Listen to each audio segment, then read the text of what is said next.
এই দোয়াটা শিখে নেন, ইনশাআল্লাহ আপনার জীবনের সমস্ত সংকট কেটে যাবে। আমি নিজেও এই দোয়াটা বেশি বেশি করার চেষ্টা করি। দোয়াটা হচ্ছে, মুসা আলাইহিস সালাম একটা গাছের নিচে হেলান দিয়ে বসলেন, বসে দেখলেন দুজন মেয়ে দাঁড়িয়ে আছে দূরে, পানি নিতে পারছে না, লোকজন পানি নিয়ে যাচ্ছে, ওরা দাঁড়িয়ে আছে বেচারি। মুসা আলাইহিস সালাম গিয়ে বললেন, কি সমস্যা আপনাদের? তারা বললেন যে আমাদের বাবা অনেক বৃদ্ধ মানুষ, আমরা পানি নিতে পারি না যতক্ষণ না আমাদের কম পানি নিয়ে চলে যায়।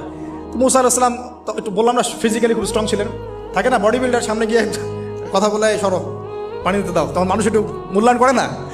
তো মুসা আলাইহিস সালাম এভাবে পানি নিয়ে দিলেন এবং বাছুরদেরকে পানি পান করালেন, করিয়ে গাছের নিচে এসে বসে আছেন।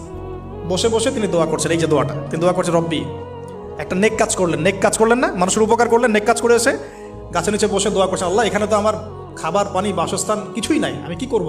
রব্বি ইন্নি লিমা আনজালতা ইলাইয়া মিন খায়রিন ফাকির, রব্বি ইন্নি লিমা আনজালতা ইলাইয়া মিন খায়রিন ফাকির।